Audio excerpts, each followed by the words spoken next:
Hello, welcome back to another section of 100 Years of Solitude by Gabriel Garcia Marquez. We are getting so close to the end.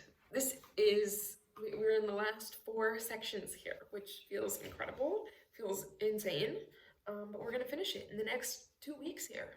By the end of next Thursday, we will be done with this one, and then starting another one. Thanks for the comments on the past videos. I may try to see about scheduling some kind of discussion about the book, since a few people seemed interested in doing that. I'm not really sure how I would go about that, like what platform I would use, but I'll look into it. If you are liking this book, give me a little thumb, subscribe so you can catch the end of it, and yeah, if you're just joining us, hi, I'm Julie. I read books over here, but we are going to start on page 333 with our section for today. Hope you enjoy. All right, let's jump in. Ursula had to make a great effort to fulfill her promise to die when it cleared. The waves of lucidity that were so scarce during the rains became more frequent after August, when an arid wind began to blow and suffocated the rose bushes and petrified the piles of mud and ended up scattering over Macondo the burning dust that covered the rusted zinc roofs and the age-old almond trees forever. Ursula cried in lamentation when she discovered that for more than 3 years she had been a plaything for the children. She washed her painted face, took off strips of brightly colored cloth, the dried lizards and frogs, and the rosaries and old Arab necklaces that they had hung all over her body, and for the first time since the death of Amaranta, she got up out of bed, without anybody's help, to join the family life once more. The spirit of her invincible heart guided her through the shadows. Those who noticed her stumbling and who bumped into the archangelic arms she kept raised at head level thought that she was having trouble with her body, but they still did not think that she was blind. She did not need to see to realize that the flower beds, cultivated with such care since the first rebuilding, had been destroyed by the rain and ruined by Aureliano Segundo's excavations, and that the walls and the cement of the floors were cracked, the furniture mushy and discolored, the doors off their hinges, and the family menaced by a spirit of resignation and despair that was inconceivable in her time. Feeling her way along through the empty bedrooms, she perceived the continuous rumble of the termites as they carved the wood, the snipping of the moths in the clothes closets, and the devastating noise of the enormous red ants that had prospered during the deluge that were undermining the foundations of the house. One day, she opened the trunk with the saints and had to ask Santa Sofia de la Piedad to get off her body the cockroaches that jumped out and that had already turned the clothing to dust. "A person can't live in neglect like this," she said. "If we go on like this, we'll be devoured by animals." From then on, she did not have a moment of repose. Up before dawn, she would use anybody available, even the children. She put the few articles of clothing that were still usable out into the sun. She drove the cockroaches off with powerful insecticide attacks. She scratched out the veins that the termites had made on doors and windows and asphyxiated the ants in their anthills with quicklime. The fever of restoration finally brought her to the forgotten rooms. She cleared out the rubble and cobwebs in the room where José Arcadio Buendia had lost his wits looking for the Philosopher's Stone. She put the silver shop, which had been upset by the soldiers, in order, and lastly, she asked for the keys to Melquiades's room to see what state it was in. Faithful to the wishes of José Arcadio Segundo, who had forbidden anyone to come in unless there was a clear indication that he had died, Santa Sofia de la Piedad tried all kinds of subterfuges to throw Ursula off the track. But so inflexible was her determination not to surrender even the most remote corner of the house to the insects, that she knocked down every obstacle in her path, and after 3 days of insistence, she succeeded in getting them to open the door for her. She had to hold on to the door jamb so that the stench would not knock her over. But she needed only 2 seconds to remember that the schoolgirls' 72 chamber pots were in there, and that on one of the rainy nights a patrol of soldiers had searched the house looking for Jose Arcadio II and had been unable to find him.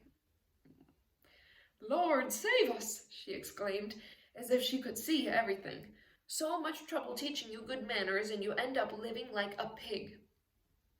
Jose Arcadio II was still reading over the parchments. The only thing visible in the intricate tangle of hair was the teeth striped with green slime and his motionless eyes. When he recognized his great-grandmother's voice, he turned his head toward the door, tried to smile, and without knowing it, repeated an old phrase of Ursula's. "What did you expect?" he murmured. "Time passes." "That's how it goes," Ursula said, "but not so much." When she said it, she realized that she was giving the same reply that Colonel Aureliano Buendia had given in his death cell, and once again she shuddered with the evidence that time was not passing, as she had just admitted, but that it was turning in a circle. But even then she did not give resignation a chance. She scolded Jose Arcadio II as if he were a child, and insisted that he take a bath and shave and lend a hand in fixing up the house. The simple idea of abandoning the room that had given him peace terrified Jose Arcadio II. He shouted that there was no human power capable of making him go out because he did not want to see the train with 200 cars loaded with dead people which left Mocondo every day at dusk on its way to the sea. They were all of those who were at the station, he shouted, 3,408. Only then did Ursula realize that he was in a world of shadows, more impenetrable than hers, as unreachable and solitary as that of his great-grandfather. She left him in the room, but she succeeded in getting them to leave the padlock off, clean it every day, throw the chamber pots away except for one, and to keep Jose Arcadio II as clean and presentable as his great-grandfather had been during his long captivity under the chestnut tree. At first, Fernanda interrupted that bustle as an attack of senile madness, and it was difficult for her to suppress her exasperation. But about that time, Jose Arcadio told her that he planned to come to Mocondo from Rome before taking his final vows, and the good news filled her with such enthusiasm that from morning to night she would be seen watering the flowers 4 times a day, so that her son would not have a bad impression of the house. It was the same incentive which introduced her to speed up her correspondence with the invisible doctors and to replace the pots of ferns and oreganos and the begonias on the porch even before Ursula found out that they had been destroyed by Aureliano II's exterminating fury. Later on, she sold the silver service and bought ceramic dishes, pewter bowls, and soup spoons, and alpaca tablecloths, and with them brought poverty to the cupboards that had been accustomed to India Company chinaware and Bohemian crystal. Ursula always tried to go a step beyond. "Open the windows and the doors," she shouted. "Cook some meat and fish. Buy the largest turtles around. Let strangers come and spread their mats in the corners and urinate in the rose bushes and sit down to eat as many times as they want, and belch and rant and muddy everything with their boots, and let them do whatever they want to us, because that's the only way to drive off ruin.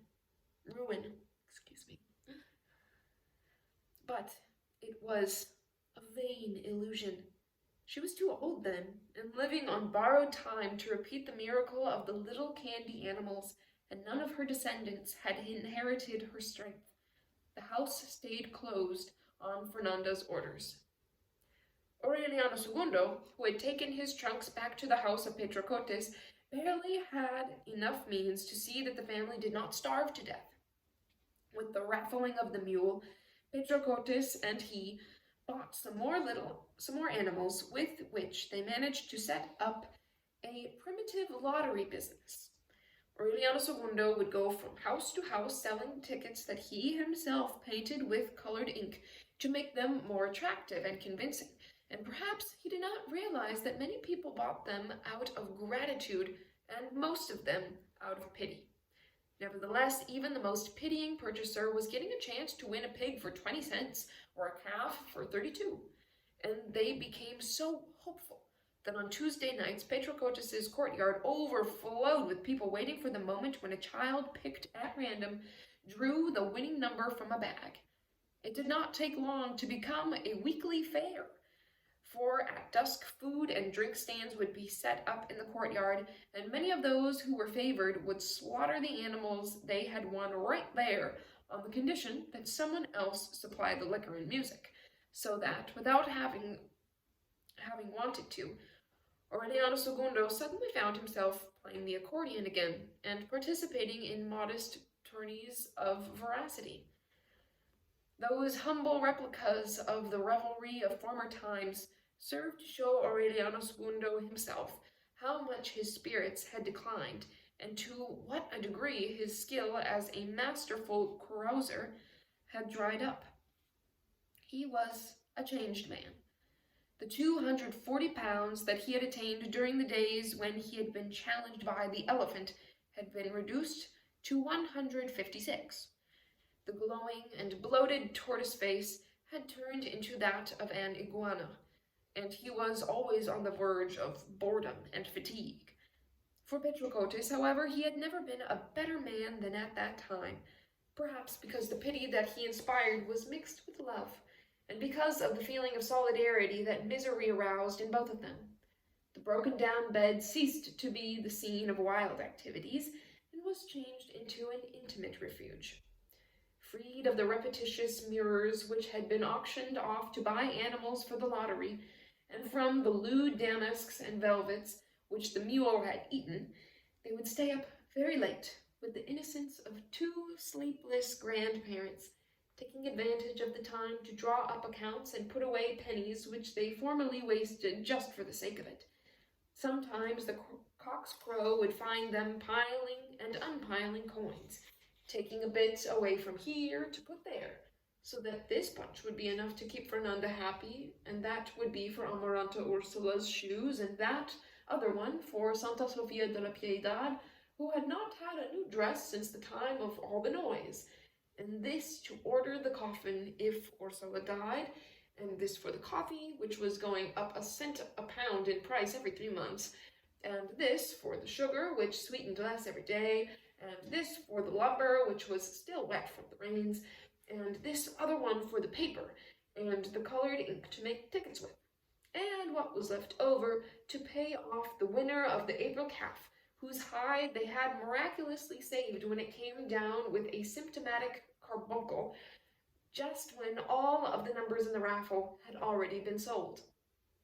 Those rights of poverty were so pure that they nearly always set aside the largest share for Fernanda, and they did not do so out of remorse or charity, but because her well-being was more important to them than their own.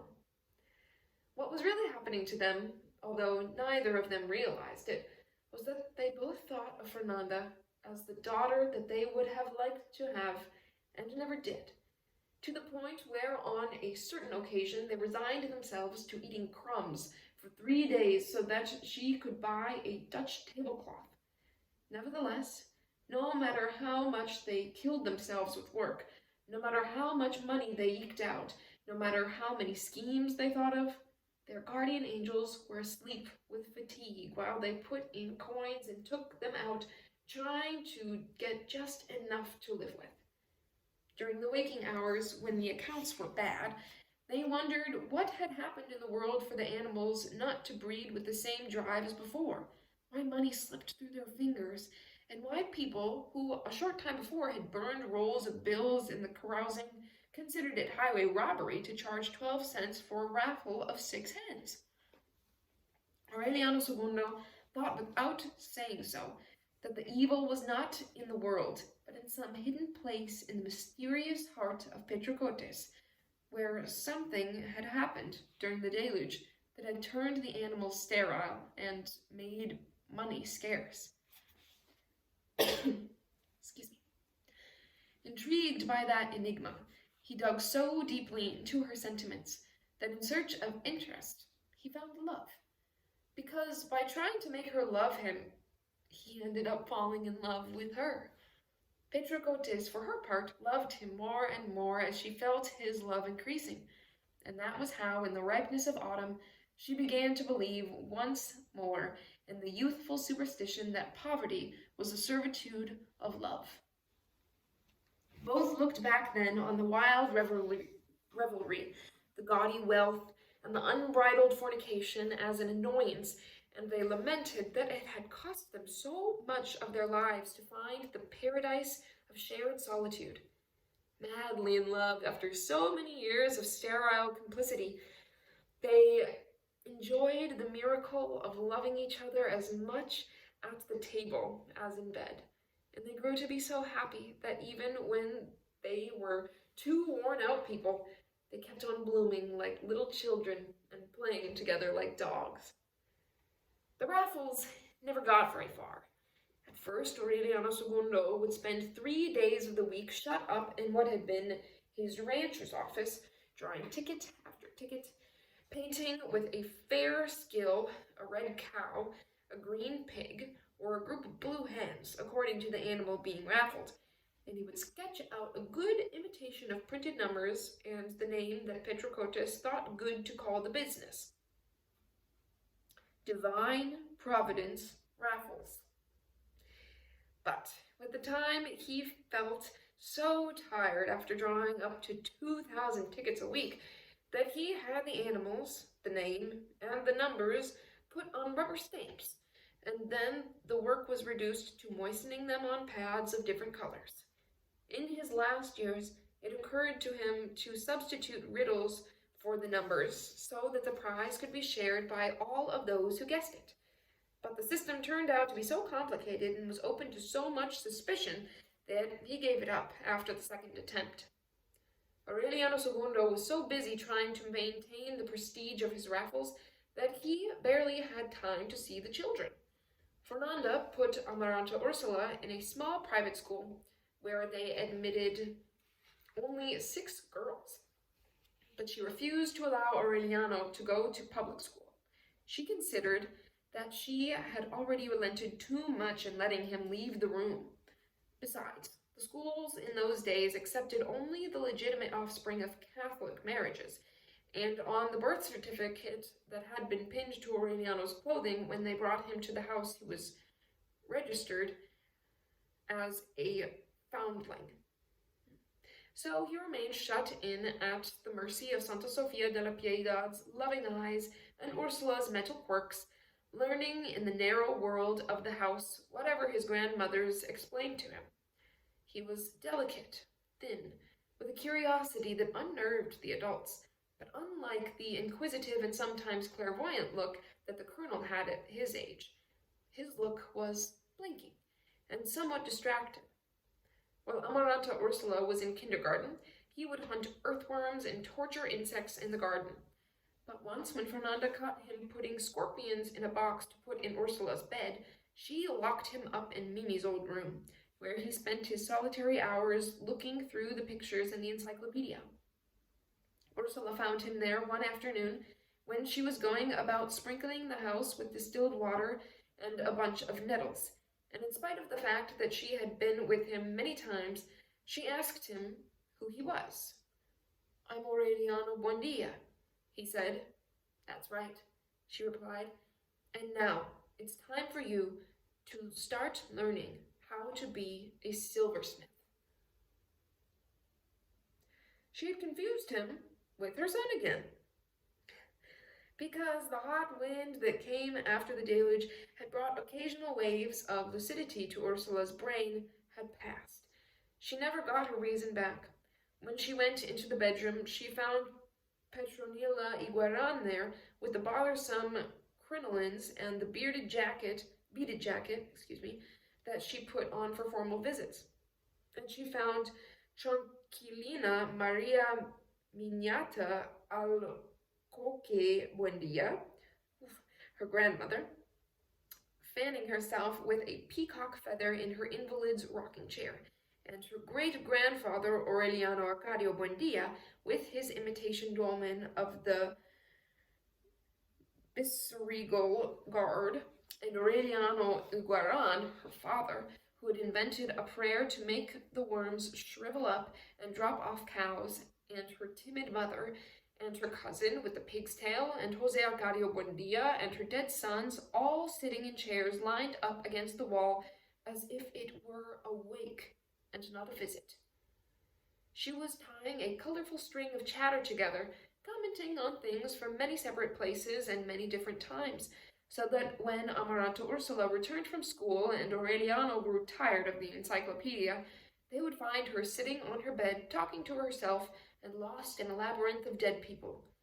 "Fire!" she shouted once in terror, and for an instant panic spread through the house. But what she was telling about was the burning of a barn that she had witnessed when she was 4 years old. She finally mixed up the past with the present in such a way that in the 2 or 3 waves of lucidity that she had before she died, no one knew for certain whether she was speaking about what she felt or what she remembered.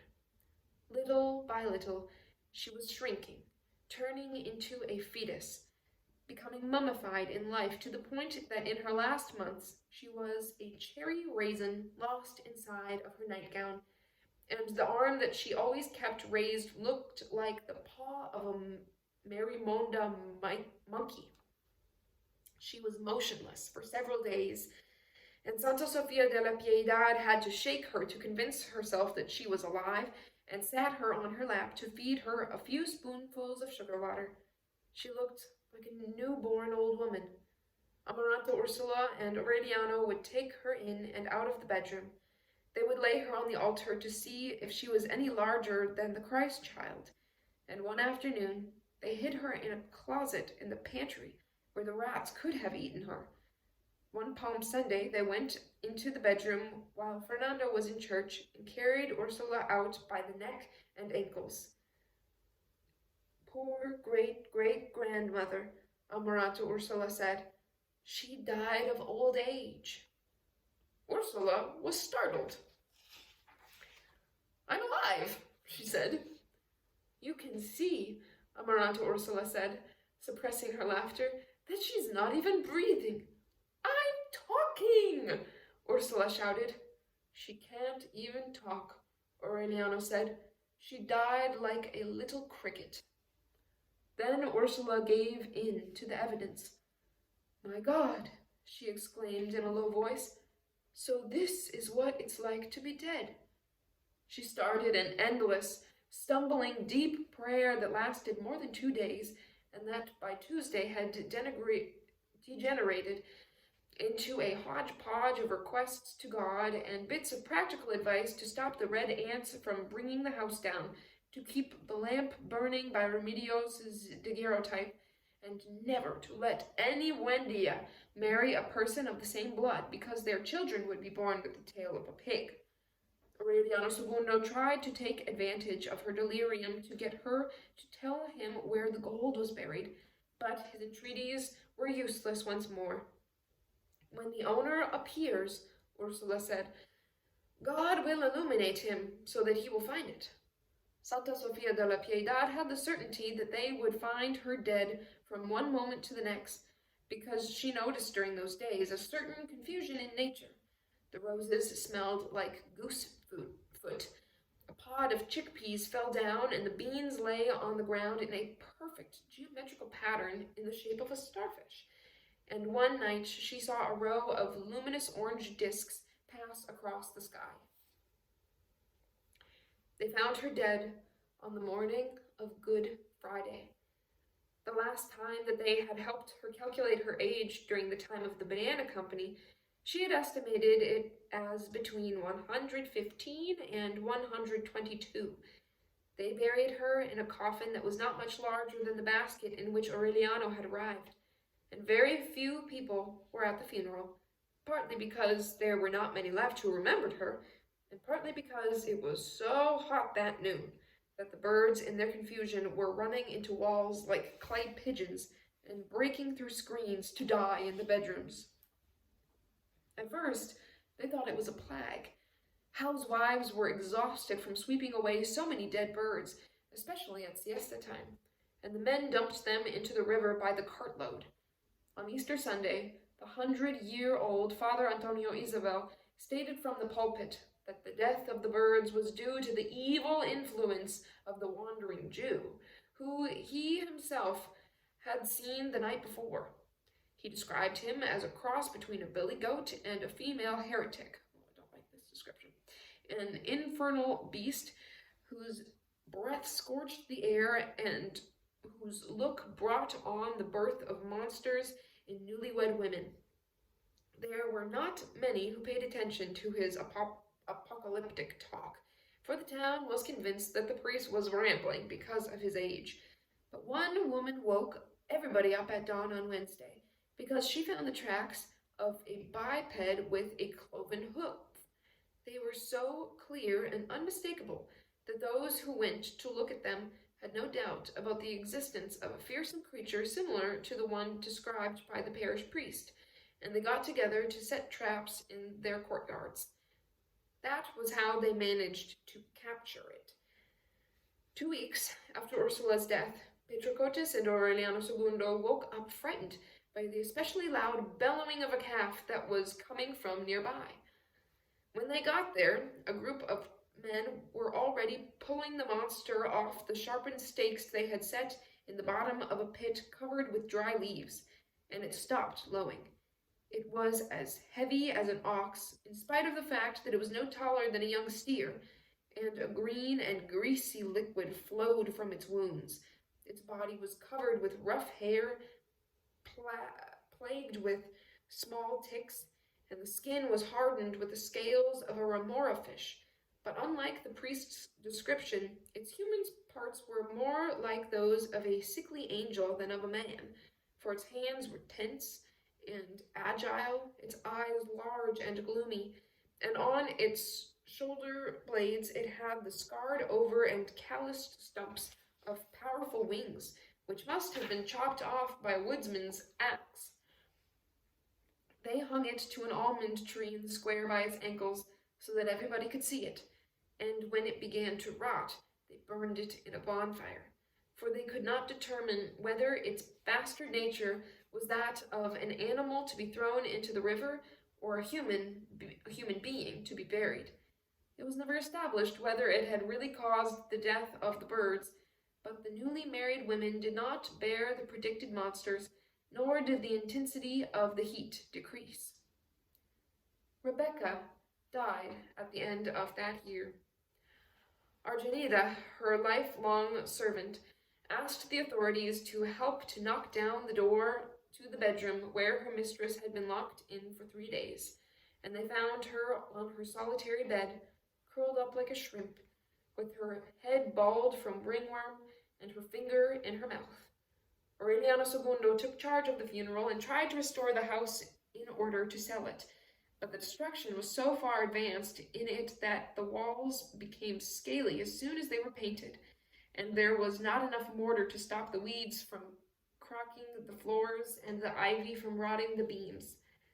That was how everything went after the deluge. The indolence of the people was in contrast to the voracity of oblivion, which, little by little, was undermining memories in a pitiless way, to such an extreme that at that time, on another anniversary of the Treaty of Neerlandia, some emissaries from the President of the Republic arrived in Macondo to award at last the decoration rejected several times by Colonel Aureliano Buendia, and they spent a whole afternoon looking for someone who could tell them where they could find one of his descendants. Aureliano II was tempted to accept it, thinking that it was a medal of solid gold, but Petrocotis convinced him that it was not proper when the emissaries already had some proclamations and speeches ready for the ceremony. It was also around that time that the gypsies returned, the last heirs to Melquiades' science, and they found the town so defeated and its inhabitants so removed from the rest of the world that once more they went through the houses, dragging magnetized ingots, as if that really were the Babylonian wise men's latest discovery. And once again, they concentrated the sun's rays with the giant magnifying glass, and there was no lack of people standing open-mouthed watching kettles fall and pots roll, and who paid 50 cents to be startled as a gypsy woman put in her false teeth and took them out again.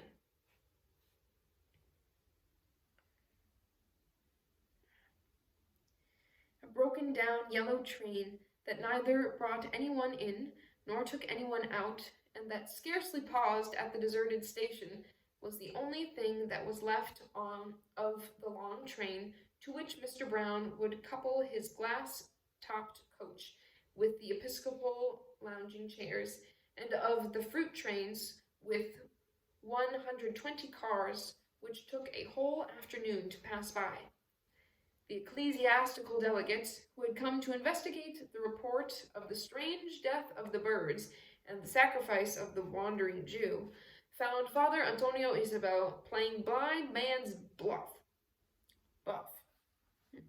with the children, and thinking that his report was the product of a hallucination. They took him off to an asylum. A short time later, they sent Father Augusto Angel, a crusader of the new breed, intransigent, audacious, daring, who personally rang the bells several times a day so that the people's spirits would not get drowsy, and who went from house to house, waking up the sleepers to go to Mass. But before a year was out, he too was conquered by the negligence that one breathed in with the air, by the hot dust that made everything old and clogged up, and by the drowsiness caused by lunchtime meatballs in the unbearable heat of siesta time. With Ursula's death, the house again fell into a neglect from which it could not be rescued, even by will as resolute and vigorous as that of Amaranta Ursula, who many years later, being a happy modern woman without prejudices, with her feet on the ground, opened doors and windows in order to drive away the ruin, restored the garden, exterminated the red ants who were already walking across the porch in broad daylight, and tried in vain to reawaken the forgotten spirit of hospitality. Fernanda's cloistered passion built an impenetrable dike against Ursula's torrential 100 years. Not only did she refuse to open doors when the arid wind passed through, but she had the windows nailed shut with boards in the shape of a cross, obeying the paternal order of being buried alive. The expensive correspondence with the invisible doctors ended in failure. After numerous postponements, she shut herself up in her room on the date and hour agreed upon, covered only by a white sheet and with her head pointed north, and at 1 o'clock in the morning she felt that they were covering her head with a handkerchief soaked in a glacial liquid. When she woke up, the sun was shining in the window, and she had a barbarous stitch in the shape of an arc that began at her crotch and ended at her sternum. But before she could complete the prescribed rest, she received a disturbed letter from the invisible doctors, who said they had inspected her for 6 hours without finding anything that corresponded to the symptoms so many times and so scrupulously described by her. Actually, her pernicious habit of not calling things by their names had brought about a new confusion, for the only thing that the telepathic surgeons had found was a drop in the uterus which could be corrected by the use of a pessary. The disillusioned Fernanda tried to obtain more precise information, but the unknown correspondence did not answer her letters anymore. She felt so defeated by the weight of an unknown word that she decided to put shame behind her and ask what a pessary was. And only then did she discover that the French doctor had hanged himself to a beam 3 months earlier, and had been buried against the wishes of the townspeople by a former companion in arms of Colonel Aureliano Buendia. Then she confided in her son, Jose Arcadio, and the latter sent her the pessaries from Rome along with a pamphlet explaining their use, which she flushed down the toilet after committing it to memory, so that no one would learn the nature of her troubles. It was a useless precaution, because the only people who lived in the house scarcely paid any attention to her. Santa Sofia de la Piedad was wandering about in her solitary old age, cooking the little that they ate, and almost completely dedicated to the care of Jose Arcadio II. Amaranta Ursula, who had inherited certain attractions of Remedios the Beauty, spent the time that she had formerly wasted tormenting Ursula at her schoolwork, and she began to show good judgment and a dedication to study that brought back to Aureliano II the high hopes that Mimi had inspired in him. He had promised to her to send her to finish her studies in Brussels, in accord with a custom established during the time of the Banana Company, and that illusion had brought him to attempt to revive the lands devastated by the deluge. The few times that he appeared at the house were for Amaranta Ursula, because, with time, he had become a stranger to Fernanda, and little Aureliano was becoming withdrawn as he approached puberty. Aureliano II had faith that Fernanda's heart would soften with old age, so that the child could join in the life of a town where no one certainly would make any effort to speculate suspiciously about his origins. But Aureliano himself seemed to prefer the cloister of solitude, and he did not show the least desire to know the world that began at the street door of the house. When Ursula had the door of Melquiades's room opened, he began to linger about it, peeping through the half-opened door, and no one knew at what moment he became close to Jose Arcadio II in a link of mutual affection. Aureliano II discovered that friendship a long time after it had begun, when he heard the child talking about the killing at the station. It happened once when someone at the table complained about the ruin into which the town had sunk when the Banana Company had abandoned it, and Aureliano contradicted him with maturity and with the vision of a grown person. His point of view, contrary to the general interpretation, was that Mocondo had been a prosperous place and well on its way until it was disordered and corrupted and suppressed by the Banana Company, whose engineers brought on the deluge as a pretext to avoid promises made to the workers. Speaking with such good sense that to Fernanda he was like a sacrilegious parody of Jesus among the wise men, the child described with precise and convincing details how the army had machine-gunned more than 3,000 workers penned up by the station, and how they loaded the bodies onto a 200-car train and threw them into the sea. Convinced, as most people were, by the official version that nothing had happened, Fernanda was scandalized with the idea that the child had inherited the anarchist ideas of Colonel Aureliano Buendia and told him to be quiet. Aureliano II, on the other hand, recognized his twin brother's vision. Actually, in spite of the fact that everyone considered him mad, Jose Arcadio II was at that time the most lucid inhabitant of the house. He taught little Aureliano how to read and write, initiated him in the study of the parchments, and he inculcated him with such a personal interpretation of what the Banana Company had meant to Mocondo that many years later, when Aureliano became part of the world, one would have thought that he was telling a hallucinated version, because it was radically opposed to the false one that historians had created and consecrated in the schoolbooks.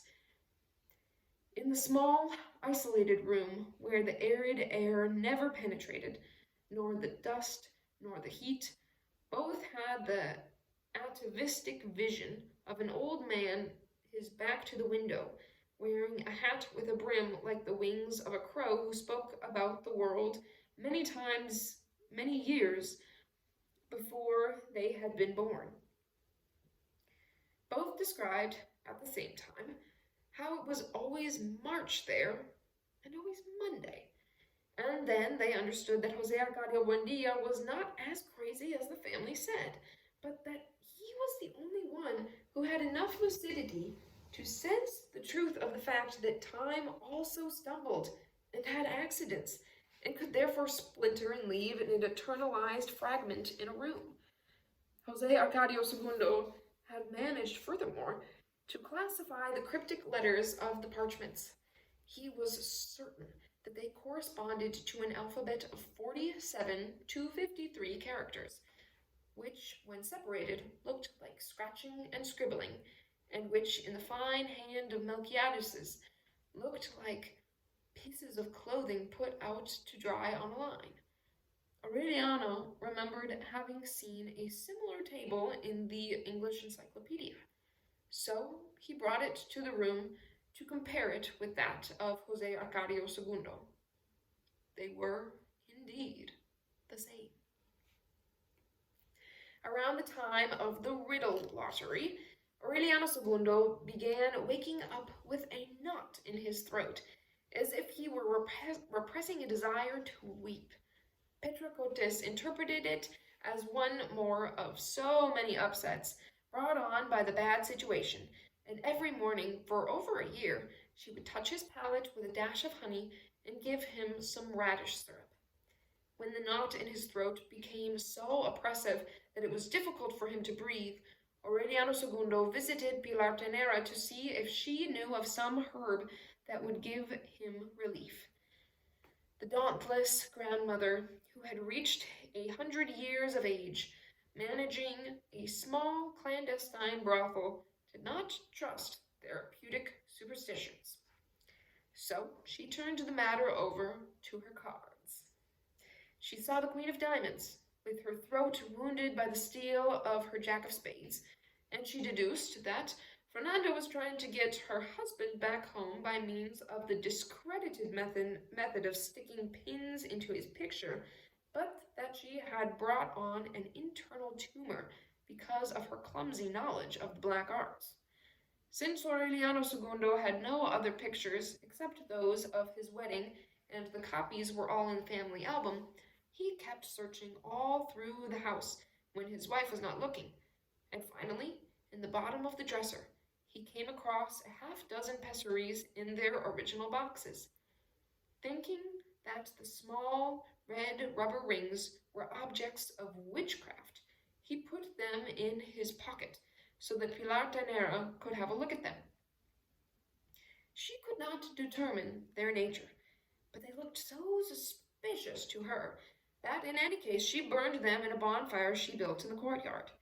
In order to conjure away Fernanda's alleged curse, she told Aureliano II that he should soak a broody hen and bury her alive under the chestnut tree, and he did it with such good faith that when he finished hiding the turned-up earth with dried leaves, he already felt that he was breathing better. For her part, Fernanda interpreted the disappearance as a reprisal by the invisible doctors, and she sewed a pocket of casing to the inside of her camisole, where she kept the new pessaries that her son sent her. 6 months after he had buried the hen, Aureliano II woke up at midnight with an attack of coughing and the feeling that he was being strangled by the claws of a crab. It was then that he understood that for all the magical pessaries that he destroyed and all the conjuring hens that he soaked, the single and sad piece of truth was that he was dying. He did not tell anyone. Tormented by the fear of dying without having sent Amaranto Ursula to Brussels, he worked as he had never done, and insisted on one he made 3 weekly raffles. Instead of one,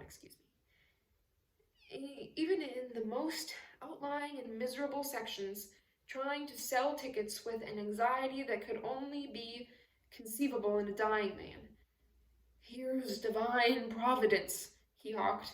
"Don't let it get away, because it only comes every 100 years. He made pitiful efforts to appear gay, pleasant, talkative, but it was enough to see his sweat and paleness to know that his heart was not in it. Sometimes he would go to vacant lots where no one could see him and sit down to rest from the claws that were tearing him apart inside. Even at midnight, he would be in the red light district trying to console with predictions of good luck the lonely women who were weeping beside their phonographs. "This number hasn't come up in 4 months," he told them, showing them the tickets. "Don't let it get away. Life is shorter than you think." They finally lost respect for him, made fun of him, and in his last months they no longer called him Don Aureliano, as they had always done, but they called him Mr. Divine Providence, right to his face. His voice was becoming filled with wrong notes. It was getting out of tune, and it finally diminished into the growl of a dog. But he still had the drive to see that there should be no diminishing of the hope people brought to Petrocotis' courtyard. As he lost his voice, however, and realized that in a short time he would be unable to bear the pain, he began to understand that it was not through raffled pigs and goats that his daughter would get to Brussels. So he conceived the idea of organizing the fabulous raffle of the lands destroyed by the deluge, which could easily be restored by a person with the money to do so.